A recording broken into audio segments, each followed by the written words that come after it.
right now we have Steve Collins from Swerve, and he's going to talk about what can be a tricky value, and that's lifetime value. Like, how much do your players who come into your game and ultimately convert to be active users and ultimately convert to be paying users and see some ads and buy some stuff, and in the end of the day, they were worth some money to you? How can you effectively quantify that number, and then what can you do with it? In the end of the day, it becomes a very important number because once you understand your lifetime value, it gives you a much more clear picture of how many users you can afford to buy and how big you can afford to make your game. So with that, I'm going to turn this over to Steve so he can tell us about maximizing lifetime value. Okay? Great, thanks, David. So hopefully you guys can all hear me. So I think David's intro covers it. I'm not going to introduce it any further, just to say that I'm the CTO and co-founder of Swerve. And been in the game industry now for about, I guess, nearly 20 years. Used to do Commodore 64 game programming, and then was founder of Havoc before this. So let me launch straight in. So we're looking at in-app marketing. We're looking at how you engage with the users of your game and the different life cycle, that the user will follow as they enter your game at the first point and all the way through to when they finish playing the game. So some of these things are going to be fairly self-evident to anybody here who's launched or driven a games as a service. So just to ground us all and start off from the very beginning, generally speaking, you're going to be developing a game, and at some point you're going to soft launch that game out to a limited market. During soft launch, you're going to hopefully hit some key performance indicators that say this game is worth launching, it's worth spending some marketing money on. So at some point in the future you launch, and therein you start an iterative process where you're updating the game frequently, communicating with users, understanding what they like, and essentially that's the games as a service model. It's evolving the game service by having a continuous and sort of high-value dialogue with the users of the game. And really it's that second aspect that I'm interested in here, and when we're looking at marketing from a Swerve perspective, it's what happens to the users after they join the game to begin with. So let's look at the sort of the balancing of the equations. So we know that we're spending money to get users into our games. So we're spending money on different ad networks and CPI networks, and there's a cost associated with that, and that's the negative part of the equation. Once the users get in the game, then we're onboarding those users and hopefully engaging them to a point where they want to start spending money inside the game.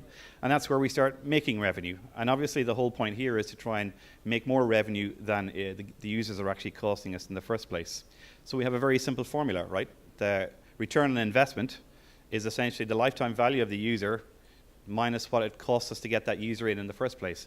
Now, there's actually a lot of complexity in that very simple formula, and not least of which is how do we define lifetime value, and over what period of time are we prepared to wait before we look for a return on investment. And in fact, as you scale this out, you start getting very interested in things like the cost of money over time and things like that, and weighted cost of capital. But I'm going to ignore all that and just stick with the very simple sort of linear equation. So what we end up with is our profit, our return on investment, is some function of users over time spending money and contributing revenue to the game, and then those users having cost us a certain amount. So we obviously want them to spend more than they cost. And the question is, over what length of time are we prepared to wait? Are we going to wait a month, or is it a year, or is it 2 years? And as Anthony in the previous talk mentioned, and I think Emily from Congregate talked about it before, some users in these games are very, very loyal. They'll stay around for ages, you know, and if you keep refreshing the game content, then you're going to keep those users staying around, which is great. So at what point do you consider a return on investment having been hit? So let's look at the lifetime value, and let's try and figure out for some of the games running on Swerve, the length of time you might wait before you define that you've hit an ROI. This is an example of a high-volume game on Swerve, and what we're looking at here is the revenue that different cohorts of users are bringing into the game over a period of time. And in fact, we're looking at about a 30-day window from first install. So these are install day cohorts. And what I'm plotting here is over a period of a month, I looked for the highest value day and the lowest value day, and I plotted those. And then the mean over the whole 30 days. So that mean is essentially the average revenue generated for users who installed on a particular day inside the game. And you see, we see this classic curve, which is at the start of the game, when users are fresh into the game, they spend a lot of money, and very quickly over time, that revenue starts to run out, and essentially it reaches some sort of low ebb and continues on for a very long period of time. So the majority of the revenue is actually generated very early on in the game life cycle. In fact, if you just looked at the accumulated 30-day revenue, 50% of that typically comes in the first 3 or 4 days of a game. So that's sort of good news, because that means if you're looking at user acquisition and trying to judge which channels you want to use to purchase users from, you very quickly get signals from your users as to whether they're performing well or what their overall lifetime is going to be like. I bet that's my phone. So that's great. That allows us to start using different mechanisms, switching users or buying users from different sources, and essentially establishing higher value users coming into the game. So what we're going to do here, though, is focus on what happens afterwards. So they've cost us a certain amount. We have some estimate as to what those users are going to cost us over the life cycle of the game. Now we're going to try and figure out, can we increase the lifetime value of the users? And that's really what I wanted to focus mostly on in this talk. And we're going to do that through user lifecycle marketing. We're trying to establish a relationship with the users over time, and we're trying to understand what they like and dislike inside the games. We're segmenting the users into different behavioral groups, and we're performing different actions against those users, different marketing interventions, and we're subtly updating the game for each of these segments, essentially creating effectively personalized experiences.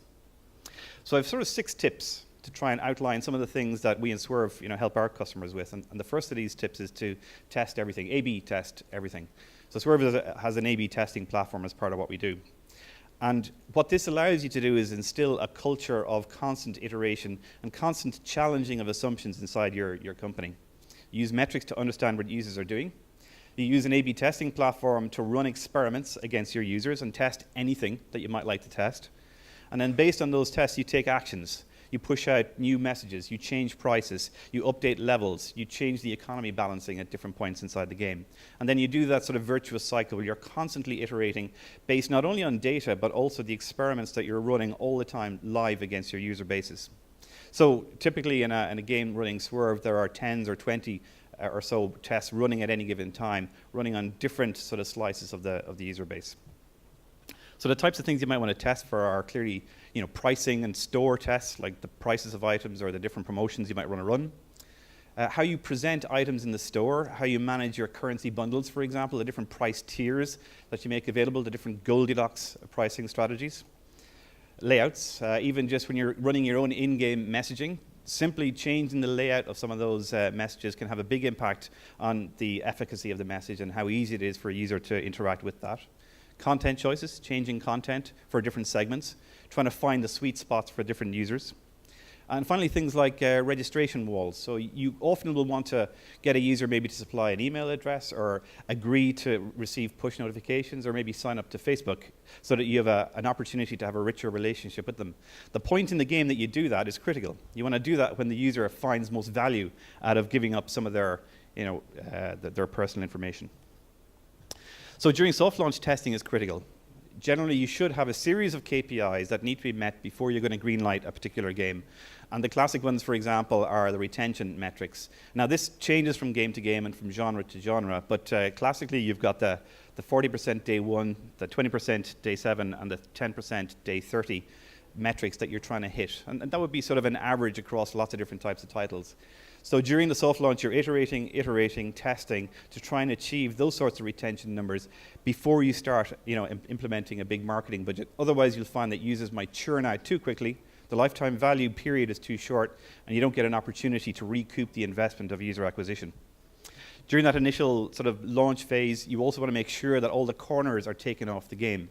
Make sure it's really easy for people to get into the actual game and understand, the cool things that you've spent a lot of time developing and designing. This is an example of a tutorial funnel inside of a game. You can see very clearly a choke point where users are dropping off during the tutorial flow. That's something you're going to want to test, and it's a great idea to implement a tutorial that's data-driven, that you can change after the game actually goes live. When you're testing, make sure that you have some analysts on site who can interpret the data or use a platform that does that for you. So here's an example of a test that was running for a while. And what you see is over the lifetime of the test, the winning variant, the winning item, has actually oscillated a number of times until finally settling down. So you need to understand the math behind testing to interpret appropriately the sort of results that you're being presented with. And also develop over time confidence in the data you're seeing. So this is a graph of the confidence interval of a conversion rate over time. Anyway, if you're interested in this stuff, come talk to me afterwards. So the second tip after testing is make sure you have things you can test. And one of the most important parts of your game is going to be your store. That's where all the monetization mechanics are implemented and are presented to your users. So a store needs to be easy to navigate, needs to be very quick to get through to purchasing, and you need to experiment with different pricing strategies and different promotion strategies to encourage your users to pay for what was an expensive game to produce. So here's a classic store inside of an iPhone app. And inside this store, we have various different currency bundles that you can purchase. And this is a mechanic that we're all very familiar with. So users can decide how much of the virtual currency to load up on. They might load up on a small amount, the 1,000 coins in the bottom right, or decide that they want to have a very long game experience without being bothered to load up on coins again, and they might spend maybe $30. So different users will select different price points and will sort of self-stratify themselves. And you need to now react differently to those users based on what they've purchased. In order to react, you need to be able to make changes to the store. So make sure you have a content management system for any of these things inside the game. So make sure you can change prices, you can change descriptions, you can implement promotional strategies, you can do little call-out banners, you can direct users into particular pages in the store from things like a push notification or a message, a deep linking. Make sure you have all that mechanic in place. Otherwise, you're going to have to resubmit to the App Store in order to run a new promotion, and you certainly don't want to do that. Dealing with in-app purchases can be tricky. As you know, certainly on the various app stores, you pre-register the IAPs. You pre-register the pricing tiers that you want to use. So that sort of suggests that it's not possible to do price testing. Well, it certainly is. So typically what you'll do is you'll register different in-app purchases at different price points, and what you're registering is the price point, not the item itself. So it might be currency bundle A up to currency bundle E. And then during the game, you can decide which of these to bind to a particular in-game item. And that's what you can change after the fact. So in this game, for example, we've just decided to use the $1.99 price point and the $4.99 price point, and we've mapped those items, those in-app purchases, to specific value points inside the game, and we can change those over time. So some of the things you might like to test are exchange rate elasticity. How eager are people, or how susceptible are people to changes in exchange rate, and how much are they going to be prepared to continue to pay? So for example, in this case, we're running an A/B test, the same item, $4.99, but the item actually gives two different amounts of currency, 100 and 200 coins. So obviously there's a doubling of the exchange rate in one case. So you can experiment with the relationship between the price and the actual virtual currency that you purchase. Similarly, you can do price elasticity testing by invoking two of those different IAPs for two different users, mapping to the same actual currency bundle itself. And you can look at the behavior of users having purchased 100 coins for $4.99 versus the behavior of users who purchased 100 coins at $3.99 and see is there any difference. And depending on how your game is configured, depending on how active your users are in communities, you might want to not do this type of price testing. You might instead want to just focus on the exchange rate testing, and that's entirely up to you. So here's an example of some of the results of this. So this is a fairly dense graph, and I'm going to introduce some of this gently. This is a graph that displays over time the value of the first purchase of a user on the x-axis. So this is the very first time they buy something in the game. What price point was it at? So was it at $2, $5, $15, $30, or $70? Now obviously our high value payers hopefully are the ones who are buying the high value items over on the right hand side. And then we relate that to the total spend of the users on the left hand side. And so what we see is over time we see things like repeat purchases. This cluster of users here are users that initially bought at $70 and have in total spent $140. So they've purchased exactly twice. And if you look further up, I don't know how easy it is to see there, but you can see users are repeating more and more over time. And those users up there are our VIPs. These are the highest payers of all. They're repeatedly purchasing at high price points, which is great news for the game. You can also see down here the result of an A/B test. So an item that used to be sold at about a $25 price point has subtly shifted to the right to the $30 price point as a result of running A/B tests and doing some pricing sensitivities. And currently, this game is selling that item at $30 or thereabouts, $29.99. So what you're looking to do is gain a real understanding of this. And in particular, you're looking for repeat purchasing. A classic failure is where you run an A/B test or run a promotion to get a user to buy a high-value item, but then they never buy again. You haven't, generally speaking, achieved very much. So you're looking for these ladderings in this sort of correlation graph. So a third tip is segment your users. And I think there's been a couple of talks already this afternoon on the importance of thinking of different clusters of users very differently. And that's critical to customizing the game experience and customizing the monetization for those different clusters, because people react differently to different types of marketing activities. So let's look at just some simple segmentation. So this is a game where we're looking at the average revenue per user by different segments. So we've got our high payers, our sort of medium payers, and our low payers, or low spenders. And they have very different average revenues per day, as you can see on these graphs. You can also see that clearly our very high spender category has a fewer number of users, and so the average line is a little spikier. It's noisier because it's less dense. These payers are very different. These users are very different. They have a different propensity to pay, and you need to treat them differently. They have very different outlooks in life. So you can look beyond just pure spending categories, and there are any number of user feature you might want to segment on. For example, the classic marketing: recency, frequency, and monetization. Recency is particularly important for re-engagement. When do you send out a push notification? Is it when the user hasn't been engaged in the app for 7 days, or is it when they haven't purchased something, having previously purchased something, in 7 days? Down to activity, game-specific behavior. How far into the game are your users? Have they completed the tutorial? Have they rated your application?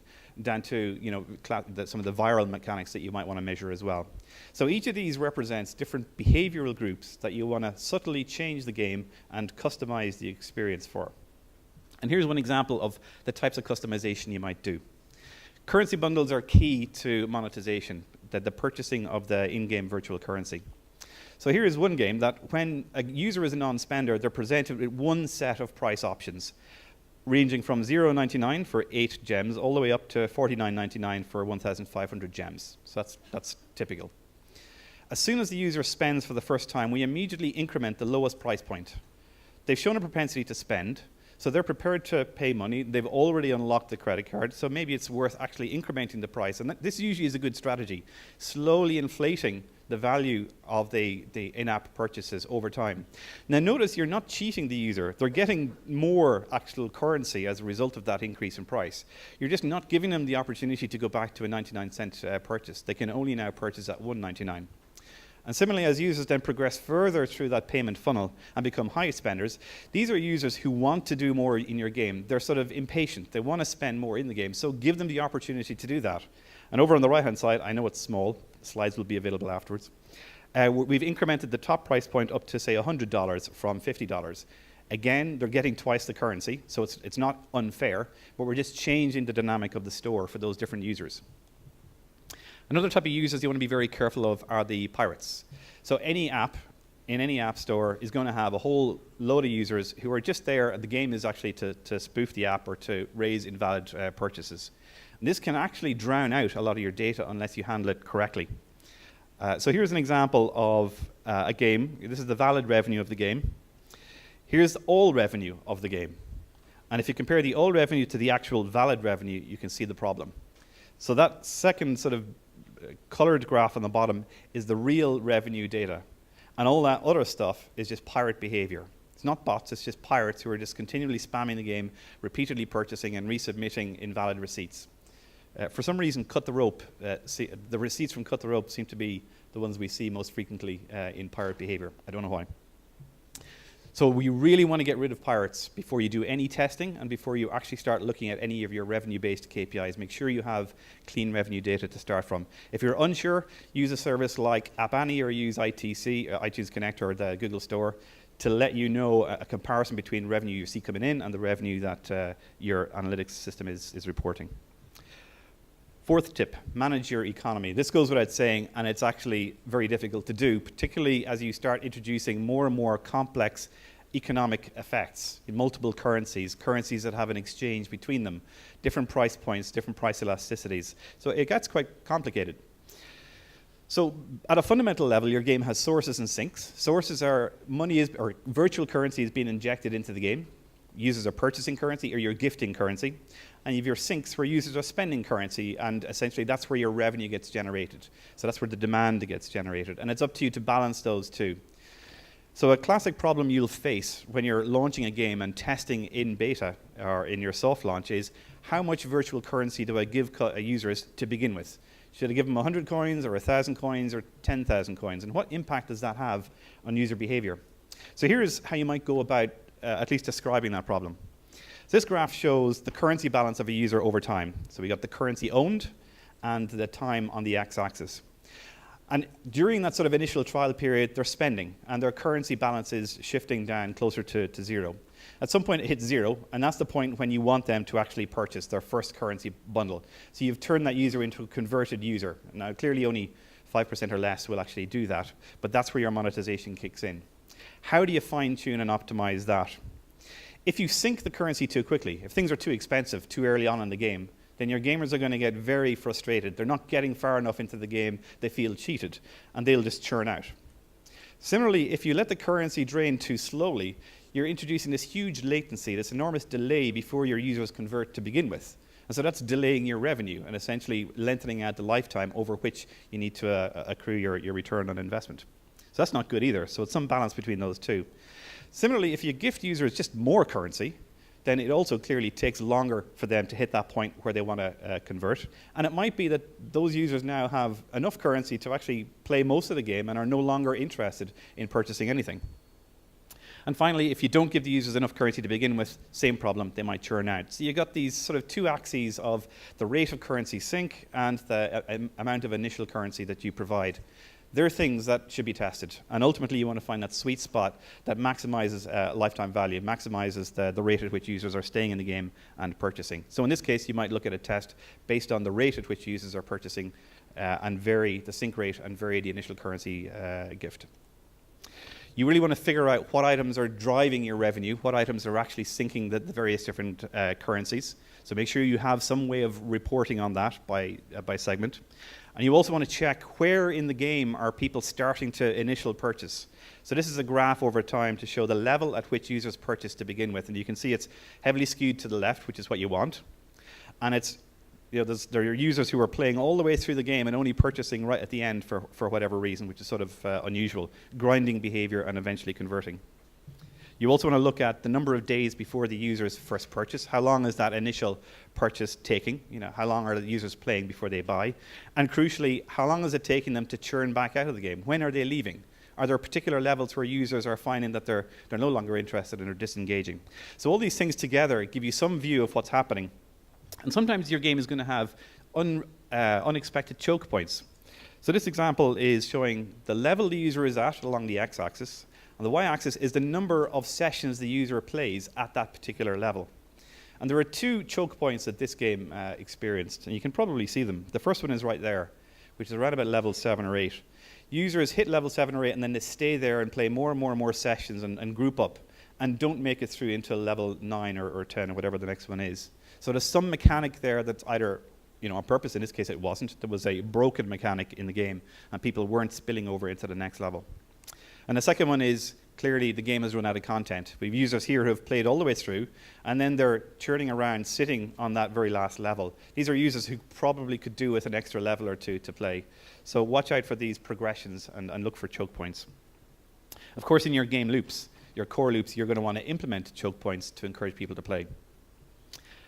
So this is, over time, you're going to build up this picture of users where you have currency balance, sinks and sources, and you're looking at how they vary with levels, and you're trying to introduce a situation where users are encouraged to pay and also feel a sort of a sense of demand. They feel like they should be purchasing more currency. And this sort of roller coaster ride is the sort of thing you want to provide. All right, I have 1 minute left, so I'm going to have to accelerate. The implemented promotions calendar, we all know about promotions, running promotions for cross promos, different styles. Implement a calendar where you get users used to coming back to the game at different points in time. A great way to do that is having things like Super Wednesdays. Every Saturday you have a sale, every Wednesday you have a sale. That trains users to come back into the app. And absolutely make sure that when you're segmenting your players, you look at users who have different behaviors. So users who are about to leave the game, maybe send them a cross-promotional message to at least get some value out of the fact that they're about to leave. Whereas users who are looking like they're likely to purchase at any given point in time, make sure you give them a promotion for an in-app item. Don't cross-promote them out of the app. What you're really doing over time is building something like this. It's a user lifecycle management system where you're moving users through different personas and having different interventions with those users depending on the persona that they've adopted. It's essentially a big state machine. And that's really what you'd like to get to. So in the end, you just want to reward loyalty. And we know that in our games, users, generally speaking, don't behave like average users. There's no such thing as an average in many respects. And quite often what you're trying to find are those users who behave outside the average. So we know that less than 5% of the users spend, that's for sure. We also know that of those, the very highest value users are spending way above the average. You know, there are our VIPs, our high rollers, or our whales. They're the guys that you really want to treat well, and you have to have specific strategies specifically for your VIPs. So A, make sure you remove them from A/B tests because they'll skew it. Make sure you create a segment group so you can actually do specific things for those guys. Manage your economy and give the VIPs high value items. Let them spend as much as they want to spend, and reward them for doing that. You know, have personal communications with them. Give them specific items. Communicate with them. Actually call them up if they're prepared to take a phone call and see what they like, and certainly give them a t-shirt. A lot of companies spend a lot of time and a lot of money and effort on making sure their highest payers have a great experience with the game and with the company. If you want to know anything more about any of this stuff and how Swerve can help you, visit us. We're down in the Silver Gold room, and we'd love to talk further. Thanks very much. Thank you, Steve. That was another excellent presentation. I'm just curious, in the audience here, how many of you would consider yourself very experienced with data analysis?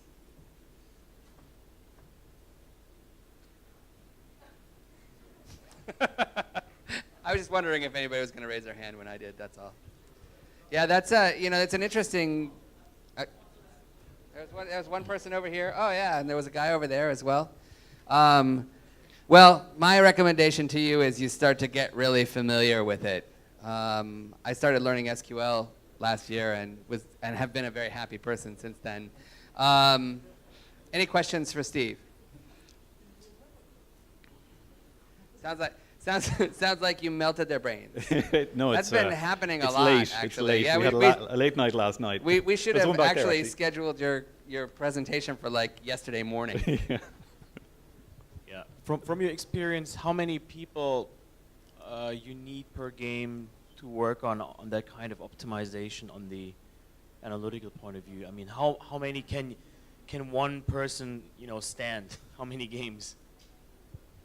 How many games can one player? No. From a developer or a publisher point of view. Oh, I see. Are you talking about how many people does it take to run one of these games? Yeah, exactly. In terms of headcount planning. It depends on the game. You know, if you have a high volume game, you'll have an entire marketing team running, the game promotions. It really depends on the scale. You know, you can look at a game like Candy Crush. You know, there are lots of people running that game. Some games can be run a little bit more efficiently depending on, the number of regions you're trying to go after, how aggressive you're trying to go with your marketing, but it really depends. Rarely will you get away with less than one person full-time doing this. Yeah. That's a good question. I've heard numbers in the hundreds for some companies just for their product managers to do this sort of stuff. Yeah. I've also heard of entire games that have millions of people that are run by like 4 guys. So, any other questions? Okay, thank you very much, Steve. Thank you.